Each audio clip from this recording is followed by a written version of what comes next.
Ibinasura ng Korte Suprema ngayong araw ang apela ng Kamara kaugnay sa impeachment laban kay Vice President Sara Duterte. Kaugnay niyan, makakausap natin si Attorney Barry Gutierrez, Senior Lecturer sa UP College of Law, Political Analyst at dating Congressman. Magandang hapon po sa inyo, Attorney Barry.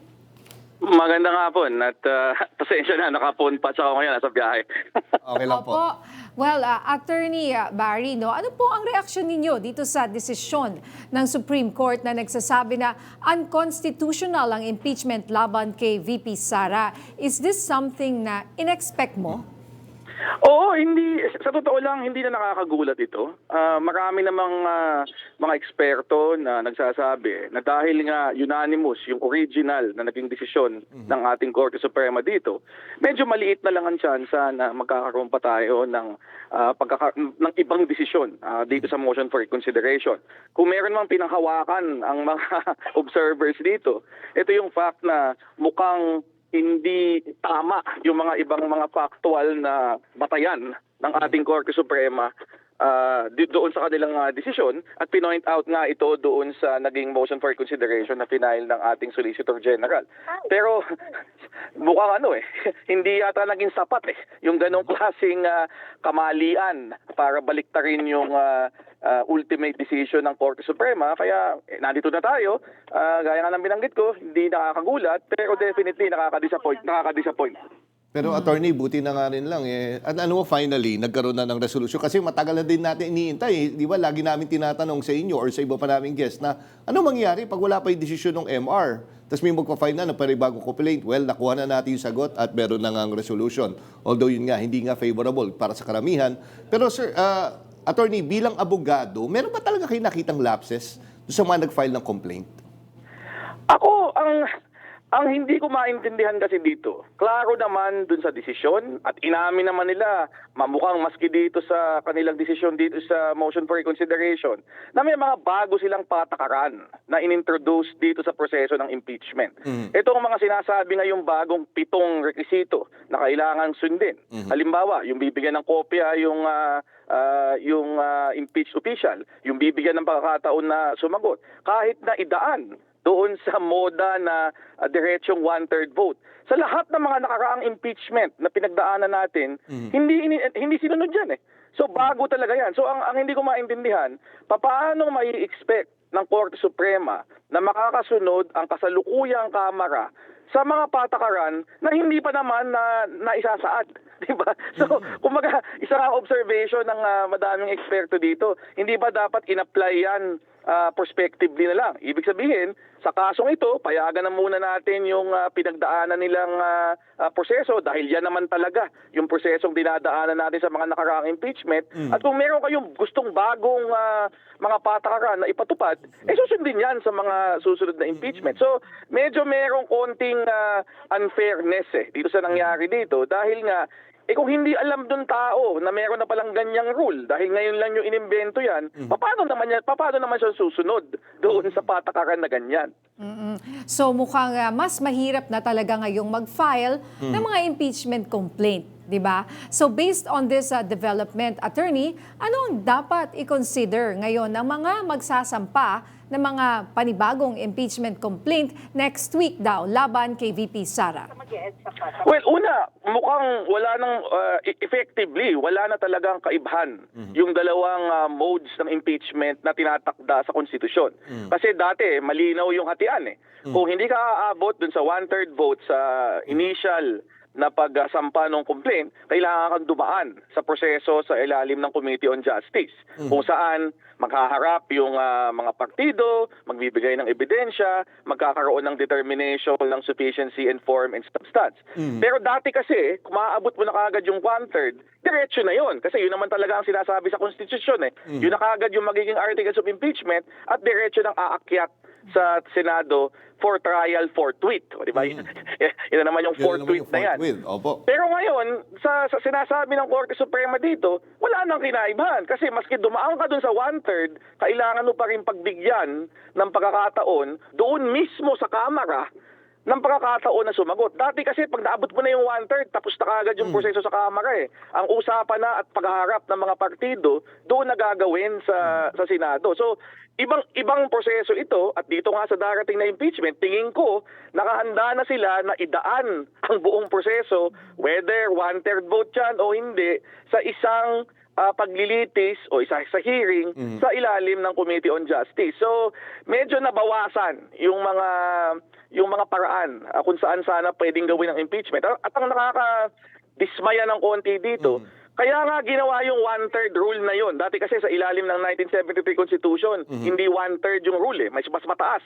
Majority vote yata ng batasang pambansa. Eh, sabi ng ating Constitutional Commission, masyadong mahirap yan. Eh, nung panahon ni Marcos Sr., hindi siya ma-impeach kasi hawak ng mga alyado niya ang Kongreso.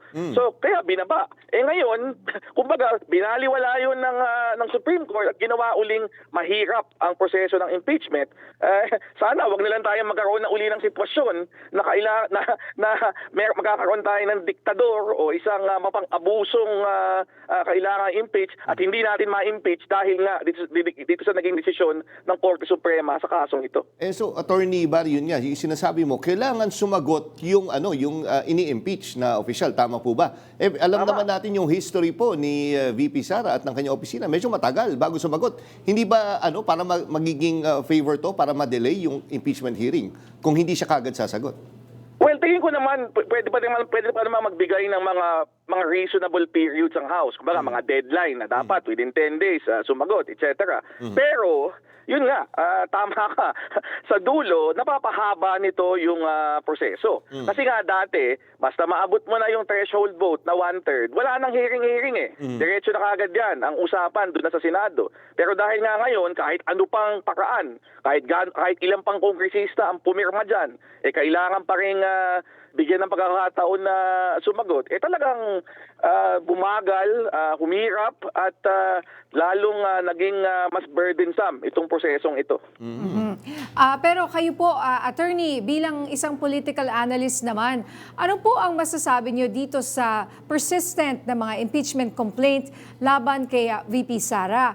Kasi nga malapit na rin ang 2028. So hindi maikakaila na maaaring maging imbis na bukod sa accountability or imbis na accountability, nagiging political itong exercise na ito at parang ginagawa lang daw ito para hindi mapigilan siyang tumakbo sa 2028 dahil nga sabi nga ng mga analyst kung siya ay tatakbo ngayon or ng mga surveys ay siyang mananalong presidente. Baka ito maging mag-create na rin ng maging pabor pa sa kanya at mag-create ng sympathy.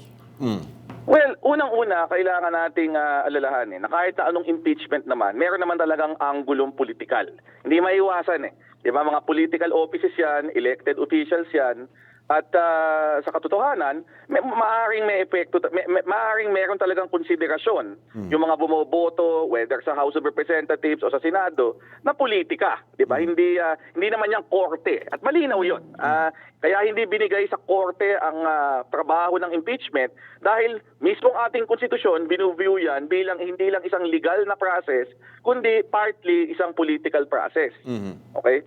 So, kailangan nating tanggapin na bahagi yun. Pero as to yung ako, malinaw naman kailangan natin makita yung ebidensya, di ba? Ang pinakamatibay na magiging patunay kung ito ba ay puro politika lang at wala namang laman, ay ano ba talaga yung ebidensyang maihahain? At kung sa Committee on Justice man yan, sa House of Representatives, o kung magtutuloy ito sa isang trial sa Senado, magkakaroon naman ng pagkakataon ng taong bayan na makita yung ebidensyang yun. Makakapaghusga tayo bilang mga individual na mamamayan kung meron ba talagang batayan itong mga kasong ito. Itong magkakaroon ng pangalawang impeachment ngayong taon, hindi rin katakataka dahil yung last year hindi natuloy Di ba? Siguro kung natuloy yung last year at nagkaroon na tayo ng paglilitis at naging malinaw na kung meron ba talagang laman itong mga kasong ito, di sana tapos na itong usapang ito. Pero dahil nga binigil ng Korte Suprema, walang choice ang mga tao na naghahabol ng pananagutan sa mga sinasabi nilang anomalya, kundi ulitin yung proseso. Ngayon, ang inaasahan na lang natin ngayon, lumabas yung ebidensya, makita natin kung meron ba talagang batayan, at tayo ang mag-usga bilang mga mamamayan kung meron ba talagang tinutungtungan itong mga reklamong ito laban kay VP Sara o pawang pamumulitika lang at paninira to laban sa kanya. And Attorney Barry, malipat naman tayo doon sa isa pang issue, no? Yung mga tinatawag ngayon sa social media actually na pro-China senators kasi nga tumanggi sila na pumirma doon sa resolusyon na parang kinukondena yung pambabastos nga ng mga Chinese officials. Ano po yung bilang political analyst, ano po yung take nyo doon sa mga tumanggi na pumirma po? Pwede ba sumagot muna ako bilang Pilipino? Sige po. Hindi ko, sa totoo lang, hindi ko maintindihan kung ba't hindi ka pipirma. Di ba? Hindi naman natin inaaway ang China. Ang sinasabi lang naman ng resolusyon na kung ikaw ay bisita dito, at maging klaro tayo, yung mga kinatawan ng China dito, yung kanilang embassy, nandito sila bilang bisita natin. Di ba? Nagpipresenta sila ng kanilang credentials sa Pangulo, tinatanggap sila bilang official representatives ng kanilang bansa dito sa ating bayan. So ini-expect naman natin na medyo naman, 'di ba? Meron namang konting pagtitimpi doon sa kanilang mga pinapahayag. Lalo na kung ang mga binabanata nila ay mga opisyal ng Republika ng Pilipinas. Wag na si Commodore Tarriele. Di ba? Pwede mo sabihin na appointed official yan, etc. Pero pati mga elected na mga membro ng Senado, inaaway nila. Diba? At yung lingwahe, medyo anghang ng konti. Di ba? Hindi ito yung parang salita ng isang merong paggalang. Di ba? Kung hindi na doon sa tao mismo, doon sa posisyon na kanyang ina-occupy dito sa loob ng ating bansa. So, hindi ko maintindihan bakit itong mga senador na to ay hindi kayang tumindig para sa prinsipyong ito, at dagdag pa doon, hindi kayang tumindig para pagtanggol yung sarili nilang mga kasama sa Senado na ang hinihingi lang naman konting respeto naman, 'di ba, doon sa inyong pakikitungo at pakikipag-usap sa amin, lalo na kung yung issue na pinag-uusapan ay may kinalaman sa soberanya at kasarinlan ng Pilipinas. And Attorney Barry, ang hindi ko rin nilang nga din maintindihan, yung isang senator nga, hindi na nga masingil ang mga diskaya ngayon, hindi pa kayang kondinahin yung mga ginawa ng Chinese officials. Tama po? Hindi lang sa hindi kayang kondinahin. Parang pinagtanggol pa eh. Parang siya pa yung naging spokesman eh. Oo nga po eh. At eto nga, maraming nagsasabi na dapat ideklarang persona non grata ang Chinese diplomatic officials. Pero eto, at nag-courtesy call pa sa Davao. Ano po ang reaksyon nyo dito? Ako, klaro na yung pagdalaw sa Davao na yon, lalo na sa gitna pa ng lahat nitong alitan na ito, itong mainit na sagutan tungkol sa issue na ito, klarong mensahe yon. 'Di ba, na ang pinapaboran ng mga kinatawan ng China ay yung dinalaw nila sa Davao, 'di ba? Mukhang malinaw na 'yon. Kaya nga, kung ako yung kampo ni VP Sara, itetake ko nga yung opportunity na magbigay ng paglilinaw, 'di ba? Para palabasin na hindi, dalaw lang 'yan at hindi yan nag-i-indicate ng pagkiling. Dahil kami naman ang talagang pinagtatanggol namin ay ang interes ng Pilipinas. Pero walang ganong statement eh. So hindi ko alam. Ako bilang isang observer, bilang isang tagapagmasid ng politika sa ating bansa na matagal-tagal na, walang ibang pagkuha dun sa pangyayaring ito, dun sa pangyayaring iyon, kundi paglalantad ng bandila, di ba? Kami ang magkakampi, kami ang magkasangga. Ito ang aming pinapaboran na paksyon dito sa inyong politika. Na sa akin, ngayon ko lang nakita yung ganyang kalantarang pagkiling ng isang dayuhang bansa sa ating panloobing mga usapan tungkol sa politika. At eto, sinabi rin ng palasyo na dapat last resort ang pagdeklara ng persona non grata. Ano po ang reaksyon nyo rin dito? Kasi may mga nagsasabi na parang ayaw, hindi ganun ka-open ang palasyo doon sa pag-declare na persona non grata nga at gawing last resort na raw ito.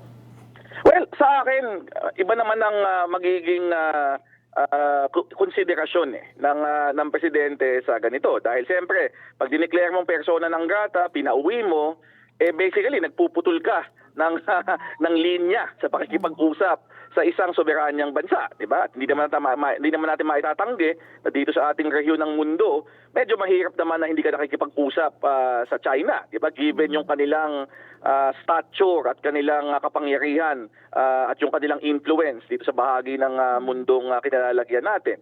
Pero sa akin, short of yung declaration ng persona non grata, short of isang pagpapaalis nung embahada o nung ambassador, dapat naman magkaroon ng konting pagguhit dito. Dahil sa katotohanan, mayroon naman talagang paglabis yung mga salitang binitawan. Of course, hindi mismo yung ambassador yon. So sana man lang, 'di ba? Parang mag-express tayo ng konting statement of concern, 'di ba? Bakit naman ganyan, 'di ba?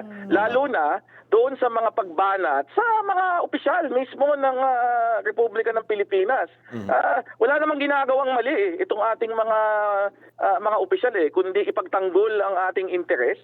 So, ako dapat ipakita rin naman ng ating pangulo at ng Malacanang na kumbaga we have your back, 'di ba? Kung kayo ay titindig para sa ating soberanya, susuportahan namin kayo. Of course, hindi naman ibig sabihin nun yung extreme kagad na hakbang ang gagawin, pero madami namang ibang mga intermediate steps na pwedeng gawin na nagpapakita pa rin ng pagsuporta at pagdepensa dito sa ating mga opisyal na ipinaglalaban ng ating mga interes. Okay. Alright, maraming salamat, Attorney Barry Gutierrez. Ingat sa biyahe, Yo. sir. Salamat!